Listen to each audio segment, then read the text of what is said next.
It was in March 14th. It was interesting. Actually, the Friday before that, March 14th was on a Tuesday. The Friday evening prior to that Tuesday, my wife's grandfather's birthday is on the 14th of March. And so, being on a Tuesday, we had his party on a Friday. And we was at a little church because her grandfather was a Pentecostal preacher. And so we was at this little fellowship hall. And my daughter, Jessica, fell. She's playing with the kids and fell and really hit her head hard against concrete. And I remember I was concerned. And I set up a lot because, they say, watch your children when they get a head injury. So I remember setting up several hours that night, just watching her, making sure she was okay. But little did I realize that just a few days later, I was really going to see what a head injury was. And what happened on that day, it was March the 14th, it was on a Tuesday. It was the first warm day of spring in our area where you start warming up and the birds start chirping, so everything was starting to come alive. It was that time of year. And I remember that Tuesday being a particular sunny day, just a real, where you kind of break out of the gloom of winter. And everybody was excited and spring was in the air. It was that kind of feeling. And I had a dentist appointment. And so my wife had took Jessica, who was the only child we had at the time, to her cousin's house to play. And I remember coming home early that afternoon from work. Jessica come running out on the front porch and jumped up on the rail. And she said, Daddy, I'm going over at Matthew's house to play. And I said, oh, I'm so happy, you just have a good time. She said, I will, Daddy.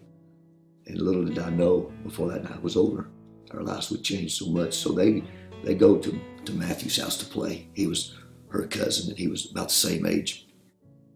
And Cheryl's daddy picked me up and we'd just run some errands around town. And so we all ended back up that afternoon after I left the dentist at Walmart. And Walmart was they was closing out the store. The Walmart was at the end of Lakecrest. Cheryl's daddy lived on Lakecrest Drive. And the Walmart, the road come down and actually come into their parking lot and went out on the main highway. And so they was at Walmart because it was a clearance and they was moving to a superstore, going to open up a new store. And so they were just selling a bunch of stuff. So my wife, her mama, her sister, just about the whole family was there at Walmart. Well, Cheryl's daddy had come and got me. He had borrowed my van to do some things while I was at the dentist. So he came and picked me up. And we was going to his house to take him home.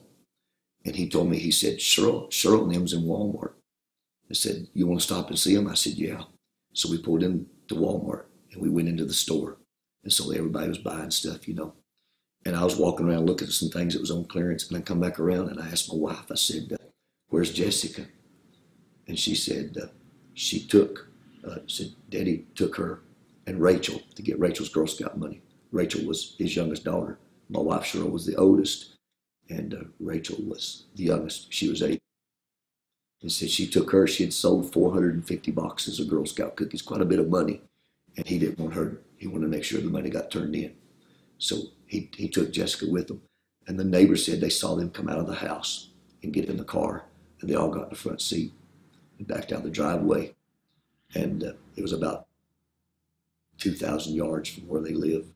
Go down the hill and around the curve and down the hill. And there was the railroad tracks. And at 5:45, he somehow got in front of the train. And the train struck the car on the left side, right about the tire, where the tire was.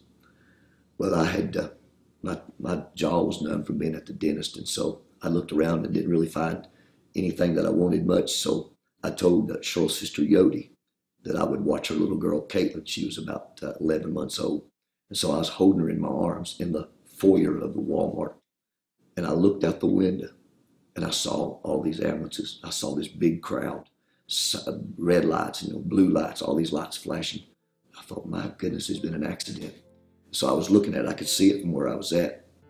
And directly this little girl come running up. And there's a woman standing over next to me. And the woman said, what's going on? And the little girl said, a car has been struck by a train. I said, there's a baby out there on the ground. I said, it's bleeding everywhere. I said, its mama's being killed. And I said, I remember I was holding Caitlin in my arms and I said, Father, whoever's family this is, have mercy on them during this time, God. Just be with them, strengthen them, help them, Lord.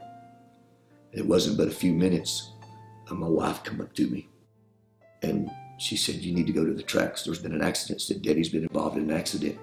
And I said, "No, it was a baby and her mother," because that's what the little girl said. And I remember the woman telling the little girl, she said, "Just don't say no more, just be quiet." And my wife said, "No," said, "You need to go," said, "It's Daddy and them." So there I was praying for whoever was in the accident. In reality, I was praying for my own family and didn't even know it. So I handed Caitlin to my wife, and I took off running. And I'll never forget, the closer I got, the more scared I got. I crossed the tracks. They had broke the train and moved it apart. And I run across the tracks and down to where the accident was. And the car was there. And there was a tarp over the car. And I remember seeing their shoes laying on the ground. I remember seeing some pieces of clothing on the ground, just personal belongings, stuff that was in the car, tapes and stuff just scattered out. But I didn't recognize the car. And I thought, it just wasn't real. And I kept looking and I thought, is this really our family? Because the car just didn't look like the car. And then I looked at the front of it, and I'll never forget, I saw the Malachi 4 license plate. "Behold, I send you Elijah." And I knew it was them. So I go running up to a volunteer fireman that was standing there. And I told him, I said, "This is my family." I said, can you tell me anything about this accident?" I said, "This is my family." He said, "Sir, I'm not allowed to tell you nothing." And I said, come on, man, you've got to tell me something. This is my family." He said, "You need to go talk to the deputy." So I went running to the deputy sheriff. And I said, "Sir, I'm Darrell Ward. This is my family." I said, "Can you tell me anything?" He said, "Well, we have 2 that are living, and one of them's dead." And I said, "Which one's dead?" He said, "One of the girls." And I said, "Which girl?" He said, "Which girl is yours?" I said, The baby is mine, the little one. She belongs to me." He said, "Well, she's living." Of course, that meant Rachel was dead. And so at that time, I think it was Cheryl's sister that came next across the railroad track, and she just started screaming. And I remember going back and just grabbing her and just holding her up close to me, and I said, it's going to be all right, it's going to be all right. And then I think next was Cheryl's brother, Brian, he come. Next was Cheryl's mama, she come. And the last was my wife. And she was just beside herself. She was going hollering, "Where's my baby? Where's my baby? Where's my baby?" And I kept telling her, I said, "She's alive, she's alive." So there was an ambulance there. The reason they had the tarp over the car was because Rachel's body was still in it. Rachel, she was 8-year-old, beautiful, beautiful little girl. And her foot had got caught up in the dash, and it trapped her foot, and it kept her from being thrown from the car. And so her body was laying underneath the steering wheel, and her blonde hair was kind of hanging out of the door of the car. And she had suffered a broke neck. The impact of the train hitting the car had jerked her neck and actually broke it. It's a quite common accident from a train car collision. So they say she died on impact from a broke neck. So that's why they had the tarp over the car. And so they had an ambulance there for Rachel's body, and they'd already took my little girl, and they'd already took Homer to the hospital by ambulance. By the time I had got there, they was already gone. And so I asked them if we could use the ambulance for my family. So I put my family up in the back of the ambulance, and we prayed. And I remember praying to the Lord, and I said, "Father, you bring us to your banquet table, and your banner over us is love. And no matter what happens in our life, we know that you love us simply because you said so. So we just trust you." So we just had a prayer with the family, and they went on to the hospital. I went back to Walmart. In those days, there wasn't too many cell phones. And I went back to Walmart and used a payphone and called my brother-in-law. I told him, I said, "I need your help. There's been a bad accident. Rachel's dead. Homer and Jessica's in bad shape." And so he said, "I'll come." And so by that time, words just one to the other. By the time we got to the hospital, it wasn't an hour or so. There was over 200 people there. They come from everywhere to the waiting room. And a nurse come to me and said, "Mr. Ward, could you ask some of these people to leave? We got no room to fill up the whole emergency." And I said, "Ma'am, these people come down here to be with my family." I said, how can I ask them to leave? And so that's kind of where we was at that time. Good evening, and thanks for joining us. A tragic story leads our news tonight. A Kingsport man and his daughter are dead after their car collided with a CSX train. Officials with the Sullivan County Sheriff's Department say the accident happened just before 6 o'clock tonight on Lake Crest Drive in Colonial Heights. Deputies say 56-year-old Homer Arnold was on his way to Walmart with his 8-year-old daughter Rachel and his granddaughter 2.5-year-old Jessica Leanne Ward of Jonesboro. Police say Jessica Ward is in critical condition tonight, and police also say no one was wearing their seatbelts and Jessica was not in a child restraint seat. This accident remains under investigation. The neighbors said they saw them get in the front seat. They said they wasn't wearing seatbelts. My wife's a registered nurse, and so we was very conscientious about our child being in a car seat. Jessica had never rode with her grandfather by herself. She had never been in a car without a car seat. It was the first time ever she'd ever got into a car without a car seat. And so they were coming back. She was sitting in the front between Homer and Rachel. And as I said, he pulled up the train, struck the car on the driver's side. The gentleman driving the train was a Baptist preacher. He worked for a railroad. And he told me later, I talked to him, and he told me that he saw the car stop, and he saw Homer look both ways. He said then he just looked right up at him. He said he just pulled right out in front of me.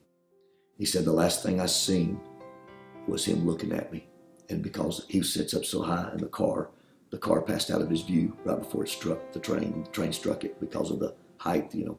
So he said the last thing I saw was him looking up at me, and then I felt the impact of the car. And the train took the car with it, and then it kind of disengaged from the train and flipped up in the air and hit the ground and started rolling. There's a little girl that was playing in the backyard of this house where the car come to a stop, because it was in the area where they lived. And the little girl was 8-year-old. Her name also was Rachel. And her mama saw the accident, and she saw the car, and she started screaming for her daughter to run. And so her daughter was running, and the car was rolling behind her as she ran. The car went up in the air, it started flipping, and it hit the ground, just started rolling. And it rolled all the way down off the bank into their yard. But when the car flipped, from what we understand, Cheryl's daddy come out of the car. He was thrown from the car. He landed on his belly, and his hands and arms was up underneath him. And the engineer said he actually saw him sliding on his stomach, and he struck a wood pile with his head. And that's actually what killed him. He had a severe brain injury from the striking the wood pile. As I said, Rachel was trapped in the car and was able to come out. It broke her neck. Jessica, she was 2.5-year-old at the time. She was riding in the front seat. She had on a little pair of white sandals. And when she come out of the car, she come over the seat into the back of the car and took out the left rear window with her head. She actually busted out that glass with her head. And she was thrown 60 foot from the car, and she landed on top of a breather, because when the train struck the car, it just exploded, and pieces of the engine actually turned the engine around sideways in the car. It hit so hard. And she was laying on the breather, and a guy by the name of Craig Morgan was the first one on the scene. And he said when he went to where Jessica was, she was laying there, and he said, I got her off the breather because it was burning her. He said when I kind of eased her off of it, said her eyes was literally spinning in her head. So when the emergency people got there, Jessica was only breathing like 3 times a minute, very shallow breaths. And so they took her in the ambulance, and they tried to intubate her. On the way to the hospital, she vomited and sucked it into her lungs. So by the time Jessica got to the hospital, she had aspiration pneumonia.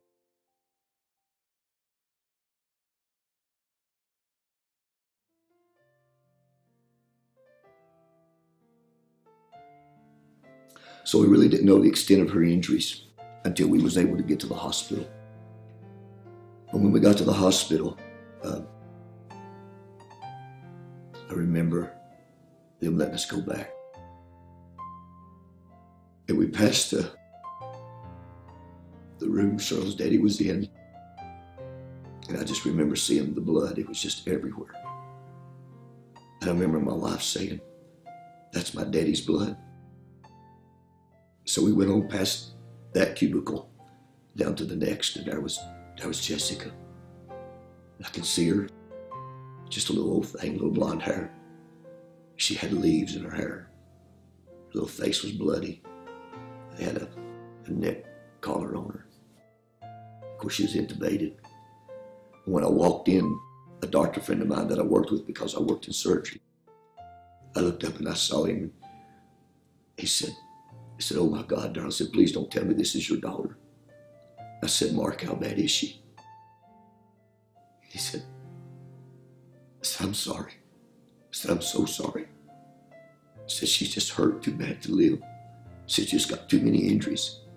And I said, "What are you looking at?" He said, her right femur is completely broke. He said, "She's got shocked kidneys. She's bleeding from her kidneys. She tore her spleen. She's bruised her heart. She got pulmonary contusions, which means she tore her lungs. Her teeth come through her jaw, cut through her jaw." And he said, "She's got pneumonia." He said, but Darrell said, "The biggest thing is her head." He said, "She's got severe brain injury." He said, "It's so bad, it's affected so much of her brain. We just don't see how she can live." He said, "I'm so sorry." And so that's kind of what we was left with that evening, you know. Well, a Jonesboro girl continues to fight for her life tonight. Jessica Leanne Ward is in critical condition at Holston Valley Hospital. Now, she's the only survivor from last night's fatal car train accident in Colonial Heights. Homer Arnold and his 8-year-old daughter Rachel were killed in that accident. Police say Arnold crossed the tracks into the path of an oncoming train, and officials say no one in the car was wearing a seatbelt. They put us in a room down below with Jessica, and it was just a hospital bed, so me and my wife was laying in bed and she was crying. And my wife said, "I've lost my daddy, and I've lost my sister." And she said, "If Jessica dies," she said, "I'll die." And I know she meant it. I just knew that the brother man said Jesus died from a broken heart. And I just know that she, and I'll just never forget her saying that. And I just turned my face to the wall. And I'll never forget, I just cried out from the depths of my heart. I said, "Father, what are you doing?" I said, "You're tearing me to pieces. You're taking everything away from me." And I was just crying. And I looked, and it was like watching a movie. I saw myself, and I saw my wife, and I saw Jessica walk out on the platform of our church, and Jessica had on a new dress. It was just like looking at a video. It was just that real. And I kept that with me throughout the whole ordeal. And by God's grace, right before we come home from the hospital, as a sister from our church brought Jessica a new dress, come all the way to Chattanooga, gave it to her. And that's what we wore the morning we come back to church. And we come out on the platform, it was me and Cheryl and Jessica with a new dress. It's exactly what I saw. The morning of the funerals, they come and got us. And they said, "The doctor needs to see you." And I went running in, it was Ray, it was a friend of mine named Ray. I said, "What's going on, Ray?" He said Jessica's lungs collapsed. I said, she's chewing gum. I said, "We think she's sucked chewing gum into her lung. It's caused her lung to collapse." And I said, "I don't know if she's chewing gum or not. She's with her grandfather, I don't know." And he said, "Well, we need to go get the gun. We need to get it out of her lung, get her lung back up." And I said, "Ray," I said, "I got to go bury my family." I said, "Can it wait till after the funeral?" He said, "No," said, "We need to go now. And I need your permission." So I signed the permission slip and I went out to a payphone and I called my brother. And I said, "Dwayne, they're wanting to take Jessica to surgery." I said, "I've got to go do the funerals and I got to be at the funeral." I said, "I don't want her to be down there by herself." I said, "I know you want to go to the funeral." I said, "But would you come?" He said, "I'll come and sit with her. You don't worry about it. I'll sit with her." And so I hung up the phone and I went to a window. And I just felt like the whole world was on my shoulders. I'll never forget how lonely I felt. I just looked out the window and I said, "Father," I said, "Jessica's hurt really bad." And I said, she's hurt more than I can do anything. There's nothing I can do to help her. I said, so I give her to you. I said, if you take her life, I'll love you as much as I ever loved you. I'll preach as hard as I ever preached. I said, but if you'll let my baby live, I'll try my best to tell the world what you did for her. So I go to the funeral. I pull Brother Donnie Reagan off to the side. I said, I want to take Jessica to surgery. I said, would you pray with me, Brother Donnie? I just need prayer. So we just went to a corner and prayed. And I go back. After the funeral, I thank the people for coming. I go back to the hospital, and I was sitting in the waiting area, and my wife stayed because of the people that come for the funeral. She stayed, and she said, I'll be on after a while. So I was sitting in the waiting room by myself, and all of a sudden this warm feeling come over me. Just a feeling like you never want to leave. So sweet. And a voice spoke to me. I said, your daughter shall live. And she started getting better. That was, I can't remember exactly how many days. I know she was on life support for 11 days. But that anchored him. Though I seen no sign at that time, absolutely no sign. It was weeks and weeks before she ever, your children bump their head and they cry and you think they're hurt. But I realized a child can be hurt so bad they can't cry. And she was hurt so bad she couldn't even cry. And it was weeks and weeks. I mean, I'm talking 4 weeks, maybe 5 weeks after the accident before she ever really started making a cry. Just trying to go from memory. Maybe the times are not exactly right, but I do know it was just a period of time that she made no sound at all, But yet I had that in my heart that she would, And then slowly, they wanted to take her off life support. She was swollen, and her throat was swollen real bad. So they told us, they said, Mr. Ward, if we take her off, if we take the tube out of her throat, and we can't get it back down, and we can't do a trach on her, said, she'll suffocate. So we'll do what you want. Do you want us to try, or you want us to leave her on the ventilator? Well, Brother George Burcham, he's gone to glory now. But Brother George Burcham was the one that Brother Branham went to his house. And Brother Branham talks about he didn't want to sit on his furniture because of his antiques. Brother Burcham had a cheese factory or something like that. But he had a shirt that Brother Branham wore. And he sent that shirt to me. And he told me, he said, you take that shirt and you lay it on that little girl and don't you look back. And so that night when I had the shirt, Brother Donnie Reagan and some of the deacon brothers come. And we just laid the shirt on Jessica and we prayed. Well, about 2 hours after, that's when the doctors come and said, we want to take her off the ventilator. Said, it's totally up to you. And I'll never forget in my flesh how scared I was. But I thought, Brother Burcham said, you lay that shirt on her and you don't look back. And so I told him, I said, sir, take her off. And when they pulled the tube out, I'll never forget the noise she made. It was just a horrible noise. Just like that. But by God's grace, she never went back on the ventilator. She stayed off of it. So that was actually the first sign of doing something that they said, I guess that was the first sign we had of her coming back the other way. Dear Kai, it's your dad. Honey, you are so beautiful. Daddy sure does love you. Doctors keep telling me you're going to have problems, but I keep telling them that God's going to heal you.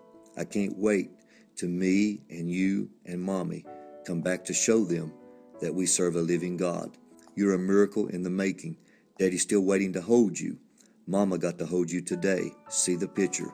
But I will get too soon. I love you. It will be a miracle tomorrow. If not, the next day. Love, Dad. Day 14, 2 weeks after the wreck. Still, we wait.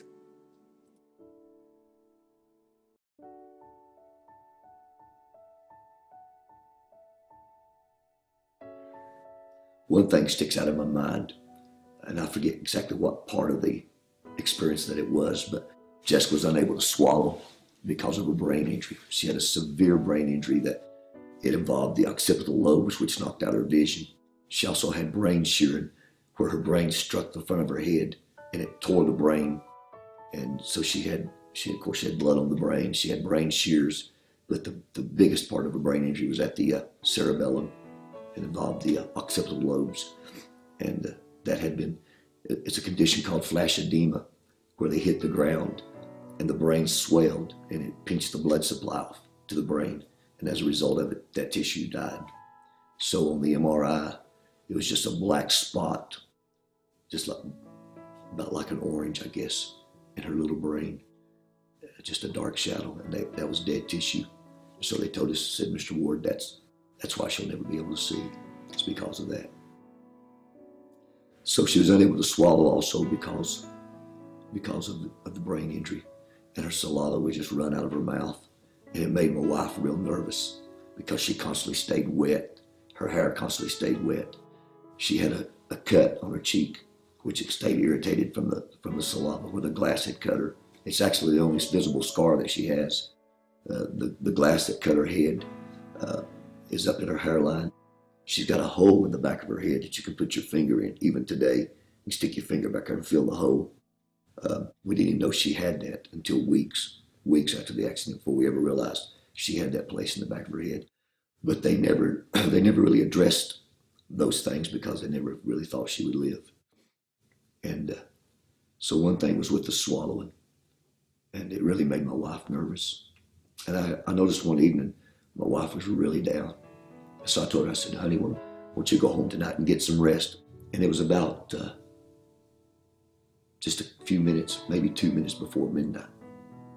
And they had come in because Jessica had pneumonia. They was giving her treatments. And so they was giving her treatment, and just all of a sudden, Jessica goes like that. And when she does, she started swallowing. So the next morning, my wife called and she said, how's she doing? I said, she's doing better. I said, she started swallowing last night. And my wife just started crying. And she said, I was so down. I said, well, I could tell you was. She said, because I had prayed and asked the Lord because it made me so nervous. Her saliva, just running out of her mouth, and said, I asked the Lord, would you let her swallow before the night was over? And she said it was getting late and it just looked like it wasn't going to happen. And she said, I was just down. But God honored her prayer. And just before the end of that night, he let her swallow. She started swallowing. You take so much for granted. But when you see your baby swallow, it's such a wonderful thing. I remember telling my wife, I said, if we had 2 yachts, if we had a summer home and a winter home, what good would it do us now? Her baby laying here like this. I said, I'd give the shoes off my feet just to hear her say, I love you, Daddy.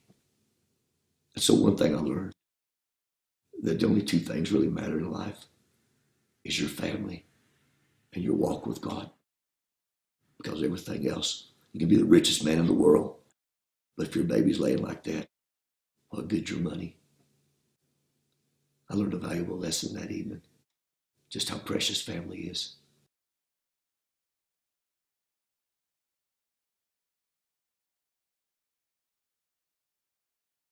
Then they transferred us by ambulance to Chattanooga. She stayed there, which was a rehab hospital. The reason we chose Siskin Hospital to rehab, the Siskins were Jews. And one of the Siskin brothers had crushed his leg because they were steel mill workers. They owned steel, Siskin Steel. And he had crushed his leg in an accident, and they was wanting to amputate it. And he prayed to God and told God, if you'll spare my leg, I'll build a rehab facility with my money for people who has accidents and stuff like that. And God spared his leg. And he was true to his word and built that hospital. Well, when they come to me and told me that's how Siskin Hospital got started, I said, that's where we want to take her. Because we had a choice of several different places. But when I saw the hospital was built on a miracle, I thought that's where I wanted to be. I wanted to be. And one thing I learned, when we got at Hostin Valley, because that's where the accident happened, I don't want to say it like this, but it was like we were celebrities. We was the family that the train struck the car. People passed us in the hallway, and I remember hearing people say, that's that little girl's daddy. You could hear them and pass, because it was in the newspapers, it was on the news, it was everywhere, what had happened. But when we went to Chattanooga, we was just another person that something bad had happened to. The boy across from us, his father put him in scalding water and burned him. Kid down below us broke his neck in a car wreck. The kid up above us broke their neck in a car wreck. So everybody there, something bad. So we was just another statistic, But I'll never forget that when we was there, even though we was there with other people that bad things had happened to, I felt like we were different because I felt like we had the cream of the crop praying for us. When you got God's people praying for you, something good's got to happen,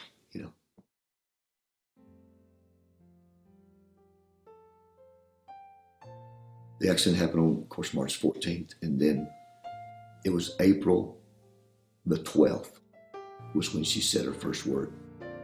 We'd already been transferred to Chattanooga.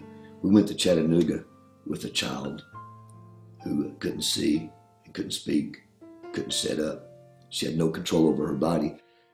If you raised her up, she was almost like a rag doll. Her arms just fell any direction they wanted to fall. Her legs went any direction. She had no control over her body at all. So that's what we had when we got to Chattanooga. April the 12th, I believe it was the 12th, that she spoke her first word. And the first word she said was "Mama." And my wife was in the bathroom and missed it, but I was holding her. She wanted to sit up, but she wasn't able. And so they had a little, because she was just a baby, she was almost 3, so they had her like in a baby type crib with metal rail sidings. And Jessica wanted to sit up, but she wasn't able to sit up, but she wanted to sit up. And so I would hold her up with my hand on her back and my hand on her chest, and I would hold her until I just couldn't stand to lay across that rail anymore. And I would go around to the other side and hold her until both sides of my ribs were so sore I couldn't hardly touch them. So along about that time in April, it was Easter. And I actually have a picture. My Uncle Calvin come down, the one that told me about Cheryl, my wife, and my Aunt Ruth, they come down. My mom and daddy come down for Easter to Chattanooga, and we went out to a little rose garden. And they built a wheelchair for Jessica. And because she had no control of her body, we actually got pictures of the chair, but it supported her neck, it supported her ribs, supported her legs and her ankles. It was just a little old blue wheelchair. And she was blind. She couldn't see, couldn't walk. And we rode her out to the flower garden, and we stood around her, and we sung Amazing Grace. And had a little church service that morning for Easter with my baby.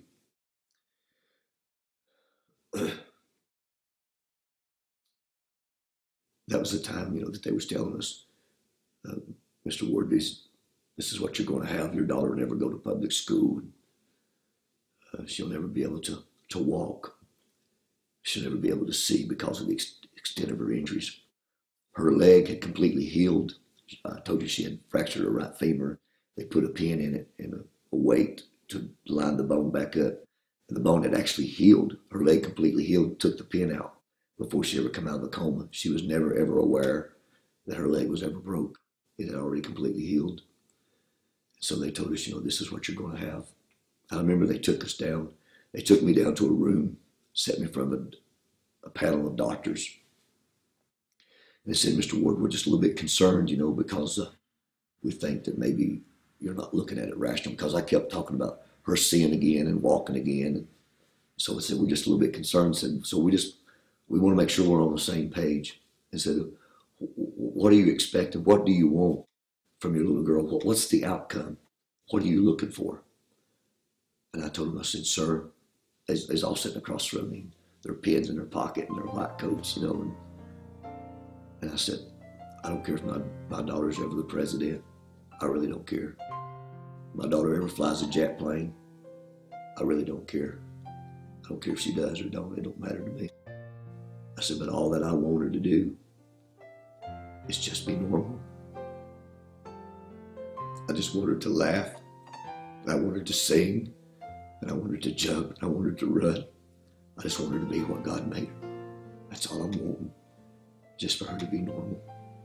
It was long about that time that she started making recovery where she could speak. It was April the 12th. She said her first words. Once she started talking, a lot of the things started coming back pretty fast. She started recalling people's names, but she talked real slow. She would say, I love you, Mommy, like that. Her voice was real raspy. Where's Mommy work? Yes. And so I would give her, I just couldn't stand thoughts of my baby being blind. And I know that God had provided a lamb for her eyes. And I know that, you know, in the old Bible days that they used lambs for seeing eye animals, like they use a dog today. In those days they used a lamb. And so I know that blind Bartimaeus had given his lamb to God. And Brother Ram said when blind Bartimaeus gave his lamb to God, then God gave him a lamb. And so I started reading Isaiah 53 every morning to Jessica in the hospital. And I'd say he was wounded for Jessica's transgressions, and by his stripes Jessica's healed. And so I told her, I said, Jessica, do you see your daddy? And she said, no, Daddy, I can't see you. And I said, but you will. I said, you will see Daddy again, because God provided a lamb for your eyes. And so every day I'd sit her on my lap, and every day I'd ask her, can she see me? And I remember her little hand. She'd take it, she'd rub my face, and she'd say, you're such a pretty daddy. But she couldn't see me. She'd feel my watch, and she'd say, that's a nice watch, Daddy.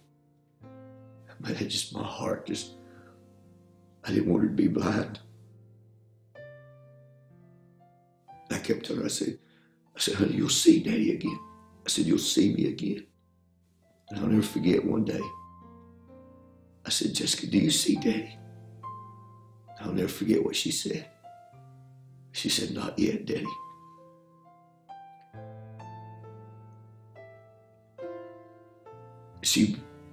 She believed what Daddy told her, that she would see again because Daddy said so. And it just gave me such a revelation, and I thought, why can't we believe our daddy like she believed her daddy? Because God says in his word, I'm the Lord thy God who healeth thee. I'll never put more on you than you're able. All these promises that Daddy said, if we could just believe them like a child, believe me, you know. And that just really gave me a new understanding, I suppose, a clear understanding of the Bible, of what that means, of that childlike faith, to just simply take Daddy at his word. No emotion, not one shred of evidence, but simply because Daddy said so, you know. And so I forget the exact date that it happened, but we took Jessica into a room to give her a bath. And she had a feeding tube in her stomach because she was unable to swallow. And so anytime they put a feeding tube in, they have to keep it for 6 weeks. They can't just put one in one day and take it out the next week. So she needed the feeding tube for probably 4 weeks. But towards the end, before they took it out, she was actually starting to eat some on her own, but she still had the tube in her because they have to keep it there for 6 weeks. And so they actually took it out right before we come home from Chattanooga. And so we took her to this room to give her a bath. And I just reached over and flipped the light switch off. And when I did, she said, whoa, it's dark. And I told my wife, I said, did you hear what she said? So I flipped it back on, flipped the light back on. She said, there it is. And that was the first evidence that she was seeing. And by the next day, she could see walls. She couldn't see small stuff, but she could see, you could get her right up and she'd see the wall. She could see it was something big. And doors, it's just something big. And by the third day, it was like her vision just goes like that. And by the third day, she was seeing. It was very emotional. They called me from a place that teaches you how to raise a blind child. And they said, Mr. Ward said, we're going to teach you how to raise a blind child. And so I told them, I said, Jessica's seeing real good. And they said, well, that's nice, Mr. Ward, but we'd still like to come out. And I said, she saw a bug on her slide. This was after we come home. I said, she saw a bug on her slide. And that woman said, what'd you say? I said, she saw a bug on her slide. And she said, you're kidding me. I said, no, ma'am. I said, I told you she was seeing real good. So they said, well, we'd still like to send someone out. And I said, well, that's fine. So they come out, and this woman sat down on the floor with Jessica and did some tests. And she told me 3 different times, she said, Mr. Ward, you are a blessed man. I said, yes, ma'am, I know. I know I am. Because God provided a lamb for her eyes. That was the greatest thing, you know, is her vision. To me, it was just something personal. You know? But she actually started walking. She started talking, started eating. She started doing all those things before her eyesight came back. That was the last thing that came back, was her eyesight. So when we came home on May the 17th, she was seeing. In fact, we have some video of her coming home, and we bring her up to a sign that's got a Barney, a purple dinosaur Barney. And she walks up to the sign and she says, Barney. You know, and everybody was just, and I remember we took her back down to Chattanooga for a checkup. And the biggest question down there was her eyesight. You know, everybody was just really concerned. And when the elevator door opened and we walked out and everybody saw us, because they just become like family when you stay that long at a place, you know. And so they saw us and they all, oh, Jessica, Jessica, you know. And they said, can she see? That's first, can she see? And I had my keys. And I just pitched them out on the floor and I said, Jessica, get Daddy's keys. And when she went over and picked up those keys, that place, people started crying and screaming and clapping and jumping and hugging one another. It was a very emotional time, you know, that God had opened her eyes and allowed my baby to see again. Story that started off in tragedy has come to a close in perhaps the best possible way. 2 months ago, a car oncoming train in Kingsport. An 8-year-old girl and her father were killed. The only survivor was Jessica Ward, someone who proved tragedy can't break the spirit of a little girl. Just one day, over 3 years old, and this little girl doesn't know how close she came to losing her life. In fact, she doesn't even remember the accident that killed her grandfather and her 8-year-old Aunt Rachel 2 months ago. She spent 2 weeks in a coma and 5 weeks at a rehabilitation hospital in Chattanooga. But finally, the road to recovery led little Jessica back home. There she is. The day we come home, they had all kinds of news people out there. Jessica, her story, they started calling her the miracle girl from Chattanooga, and it just stuck with her.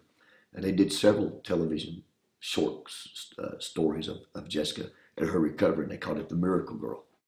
And so when we come home, they had banners that said, welcome home, miracle girl, and different things like that. The people in the community were so good to us. Pizza Hut sent just a ton of pizza up to the house free for all the people that come to welcome Jessica home. The local grocery store sent flowers for us just to fix up the house, so when we come home it would look nice. And people had mowed our yard and did our yard land. I mean, people were just so good to us during that time to help us and stuff, you know. So when we come home, it was just, I can't describe to you how it felt to be home. And so as she started recovering, you know, every day she just kept getting better. And when we first come home, she could walk, but she had to do it with assistance, and we had to help her. And that slowly just kept, she actually come home on a walker. But it wasn't no time after we was home that the walker was gone. And one day, she's probably maybe 4 or 5, she's out in the yard, and I was out in the yard with her, and a car come down, and it started slowing down, you know, and anytime a car slows down, your kids is in the yard, it perks your interest, you know. So I was kind of watching to make sure it wasn't somebody going to grab her or something, you know. And so they got down, and they blow the horn, and they waved at her, you know, like this. And then they waved at me, and they went on. And I waved back, and I just got to thinking about the story in the Bible about Jairus and his daughter, and how that the Lord Jesus had gave Jairus' daughter back to him. And it just dawned on me, I could just see it in my mind, somebody walking by Jairus' house, and there was this little girl out in the yard, and they stopped and waved at her. And it just struck me, I cannot tell you. I just started worshiping the Lord. But the same Lord Jesus that come to Jairus' house and gave him his daughter back, that same Jesus come to my house and gave us Jessica back.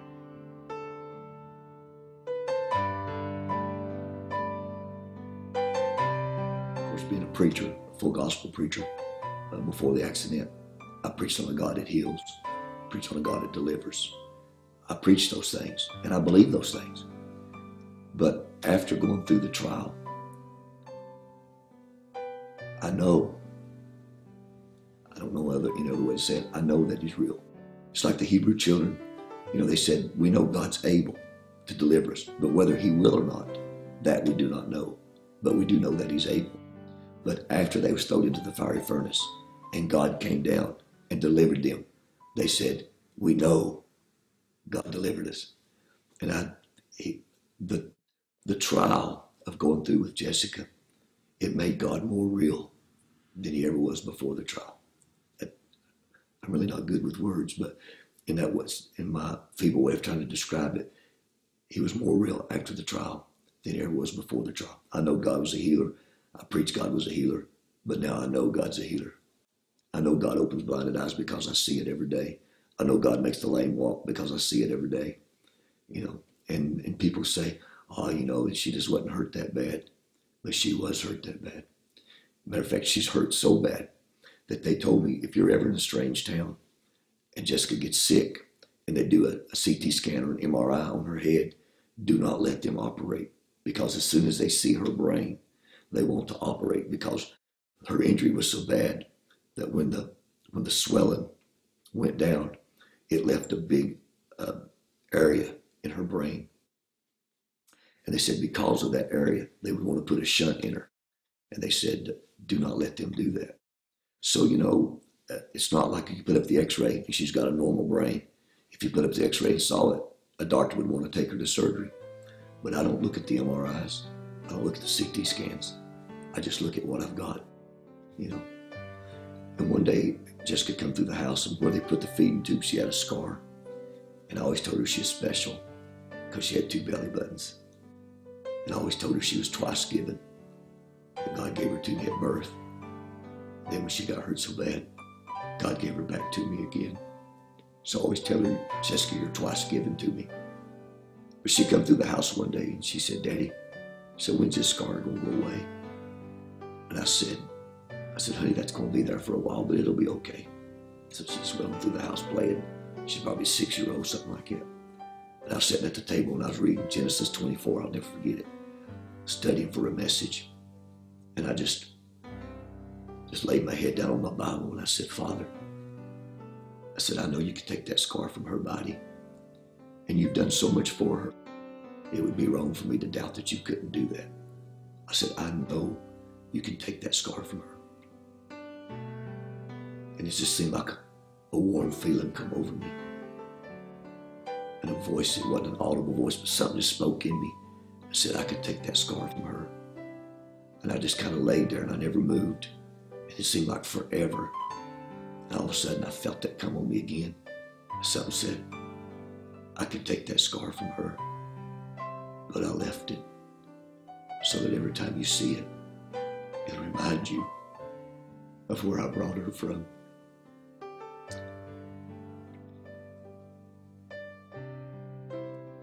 He brought her out of darkness. I remember she's in a coma. I used to sing a little song to her. I'm wishing for the one I love to find me today. And I used to tell her, I said, Jessica, come out to where Daddy's at. I said, I can't come in and get you, baby. I said, well, come to Daddy. Come back to Daddy. And the Lord Jesus brought her back to me. Today, Jessica's 20-year-old. She graduated from high school with honors. I feel like she's a beautiful young lady. She's real quiet. She don't say a whole lot. I don't like to talk about the accident. I'm just so grateful to have her. Just so grateful to have her.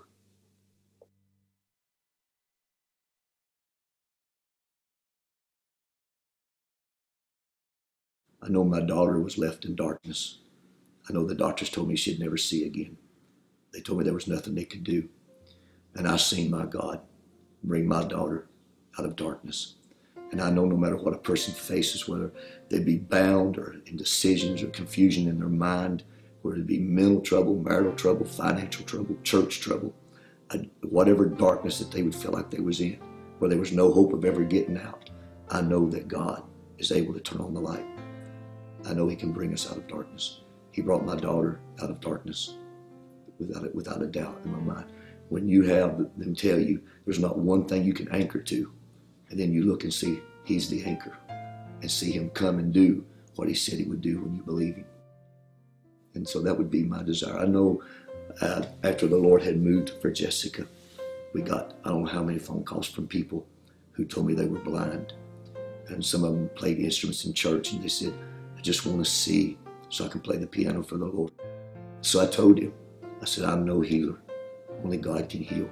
But I will pray to the God that opened my little girl's eyes. If He opened her eyes, I know He's able to open yours. And so that's what I would say, that no matter how dark it is, there's a man who can turn on the light.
Hi, I'm Jessica Ward.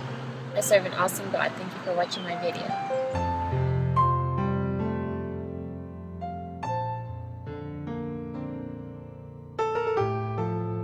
Doctors keep telling me you're going to have problems, but I keep telling them that God's going to heal you. I can't wait till me and you and Mommy come back to show them that we serve a living God.